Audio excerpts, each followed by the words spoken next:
A long, long time ago, there was a little boy called Abu Ali the Bangaali. He lived in a small village on the edges of a big, low, wet marsh called Nolla Haor. Now, this Nolla Haor was very, very big, and all around it, like a circle, like a dotted circle, were villages dotted around the Haor. And all the village people used to bring their cows and their bulls and their calves and their buffalo and their elephants. Oh no, there were no elephants. And their goats and their sheep. No. Oh yeah, only a few sheep, but lots of goats and mostly cows.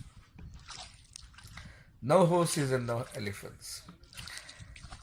From each village, they would come out and they would go onto the Hawar to eat grass because the Hawar for 6 months is underwater, and when it's underwater, the birds come from Mongolia and Siberia and the Arctic Circle and Scandinavia and Eastern Europe and Northern India and Central Asia.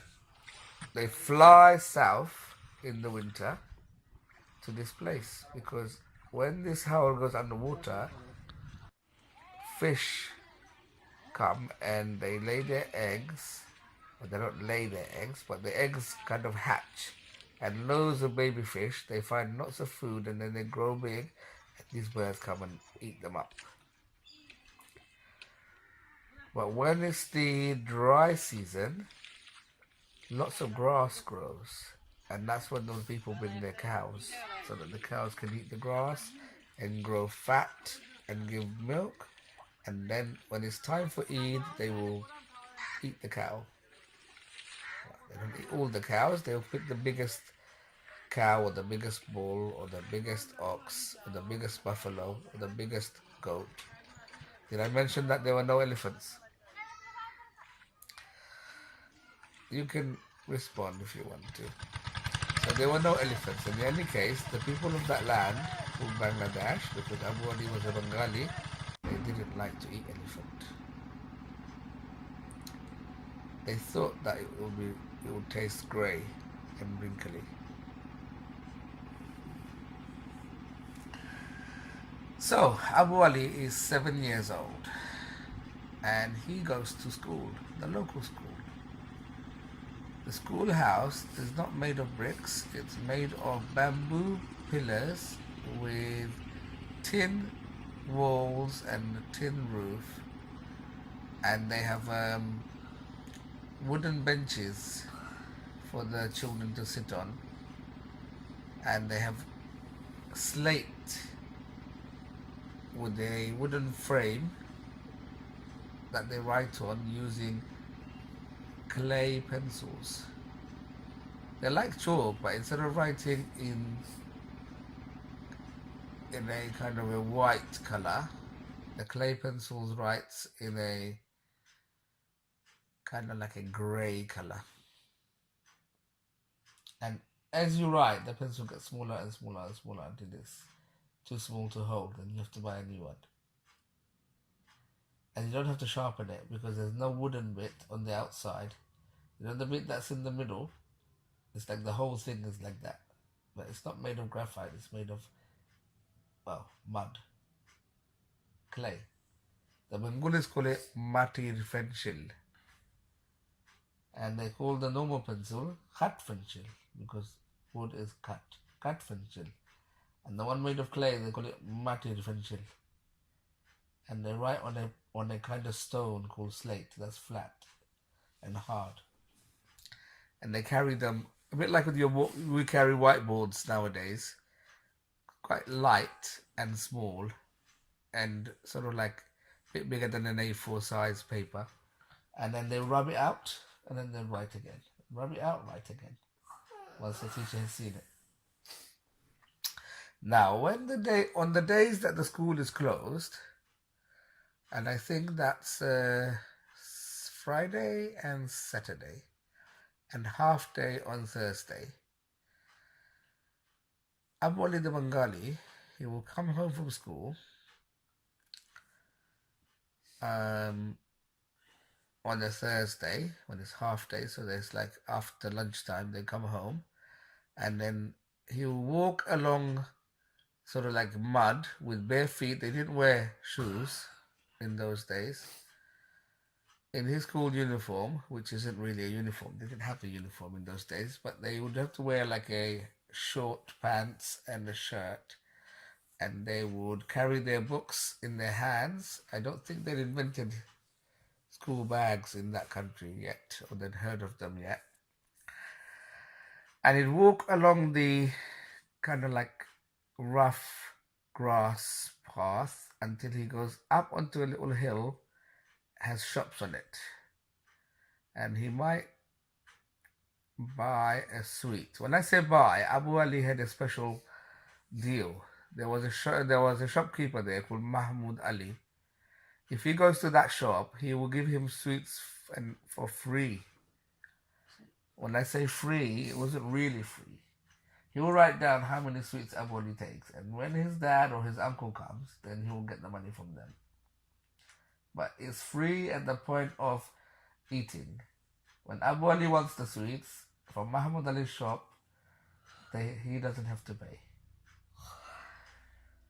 And then he will walk along the road that goes to Dirai from the shop, and usually there's a man who's shouting, "Ice cream! Ice cream!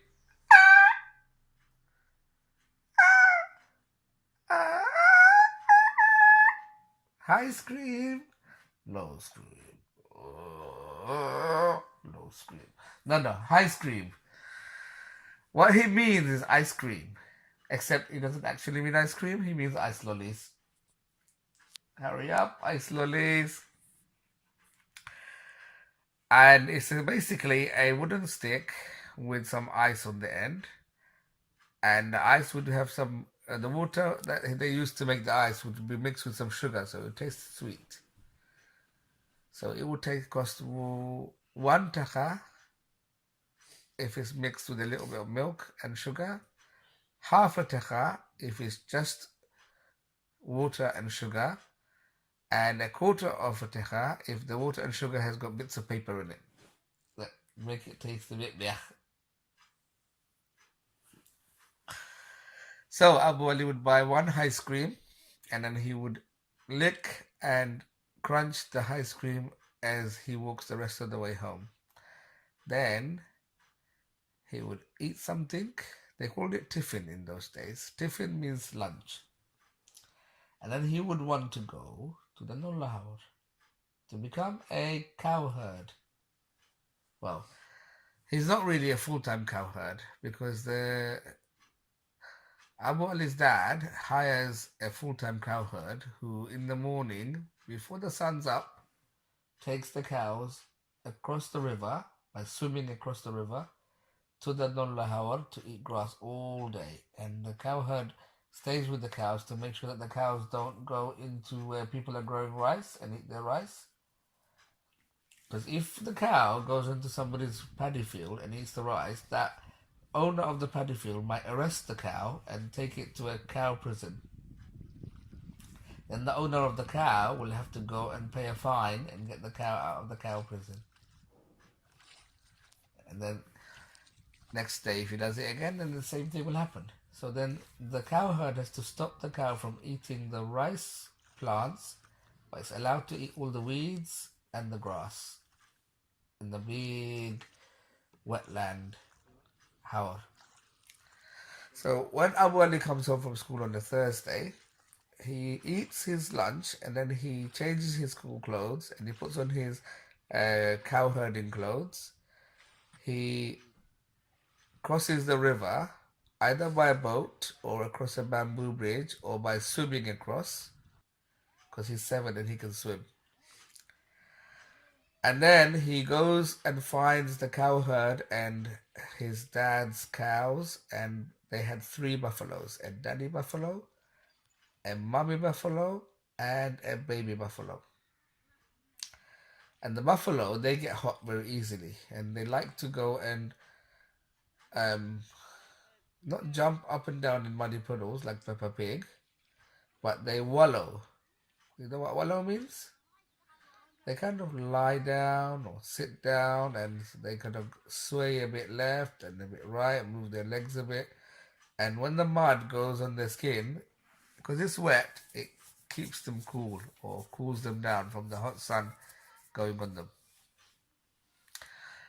Sometimes the daddy buffalo says, "Oh, this mud is a bit too hard." And the mommy buffalo says, "This mud is a bit too soft." And the baby buffalo says, "This mud is just right." So when Abu Ali the Bangaali, he goes to the field, he sees thousands of cows, bulls, oxen, calves, hundreds of goats, and about 20 buffalo. Three of them are his dad's buffalo. He knows which cows are his as well, or his dad's, because he helps to feed the cows. And sometimes when they're taking the milk from the cow, he watches how they take the milk out. And he's a bit too scared to try to do it himself because he thinks the cow will kick him. Anyway, he knows which color cows and buffaloes are theirs. So he finds them and he looks for the cow herd. Sometimes he sees these oval shaped insects that are like sticking on the cows. And he asks the cow herd, "What are those?" The cow herd says, "They are atail." "What's an atail?" says Abu Ali the Bangaali. Later on, when he goes to England and he learns English, he learns that they're called ticks in English. And they are like parasites. They basically are like vampires. They kind of bite the cow and drink the blood of the cow and grow fat. The cow can't get rid of the ticks because they usually bite the cow on a place where he can't reach him with his tail to swish it away, or with his tongue or his horns, and of course he can't really with his hooves either.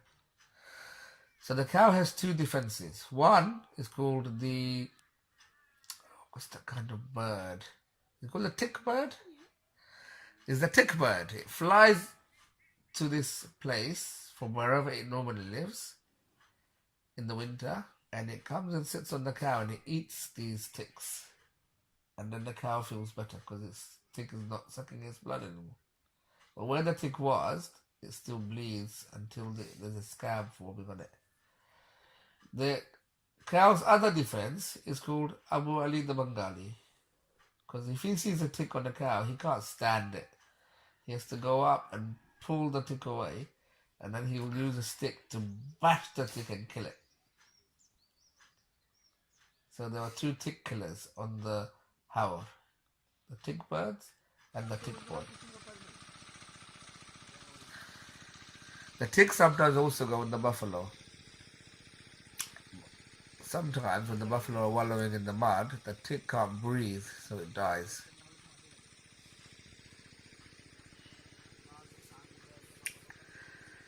And so Abu Ali the Bangaali, he regularly comes on Thursday afternoons, and then when it's time for the sun to go down, when the cowherds see that the sun has turned red, they all start to walk towards their village. Abu Ali walks with the cows. When they come to the river, the cows start to swim across. Now Abu Ali, on the way to the Haor, sometimes he goes by boat, sometimes by bamboo bridge, sometimes he swims across by himself, and it's hard to swim across by himself. So on the way back, he gets on top of a cow's back, grabs onto the cow's neck or the horns, and then the cow swims across and he kind of rides the cow across the river. and his clothes get wet, he gets wet, but he doesn't have any wallet. He's too young to have a wallet with money in it to worry about getting his clothes wet. He doesn't have any keys to worry about losing his keys in the water, and mobile phones haven't been invented yet. So he's not worried about his mobile phone not working anymore after it gets wet.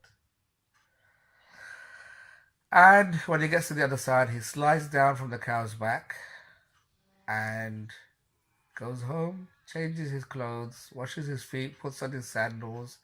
His mom says, Faratbo!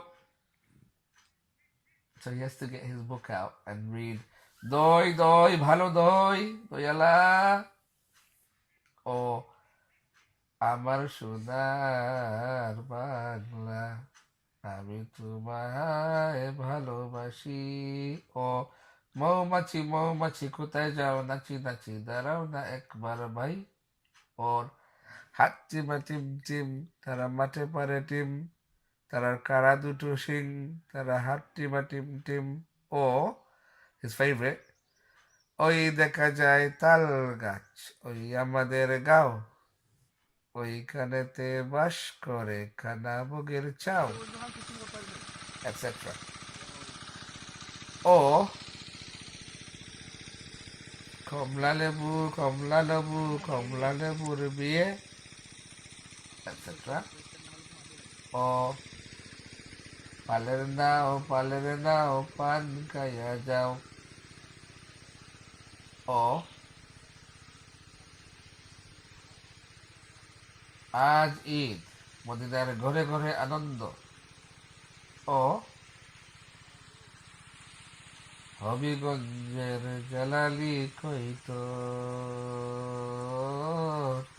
সুনামগঞ্জের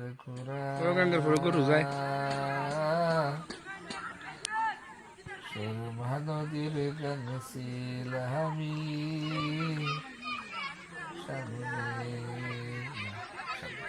শুনলে দিলাম ওরা বাংতি নাই আর কুস্তা খিল landing কইরা কৌশল দেখো বাজার কুস্তা খিলা যায়নি কুস্তা আসলে যেটা কিনলে ভালো হয় কুস্তা কিনিলিও 100 টাকার কুস্তা কিনিলাও এত বাংতি বাড়াইব দেখো কিতা আছে বাজার আমি তো রাইলাম বুদ্ধিমান মানুষ রে বুদ্ধি খামো লাগে এবার They turn the hurricane lantern down so that it becomes a dim light for the night. And they put the mosquito nets around him and Abu Ali and Kotola so that the mosquitoes don't bite. And then Kotola says to Abu Ali's dad, I'm back in Chaco. And Abu Ali's dad said, which story shall I tell you? Then Kotola says, Chora chora Chaco Abba. And Abu Ali falls asleep. That's the end of Abu Ali the Bangaali and the Nolla Haor.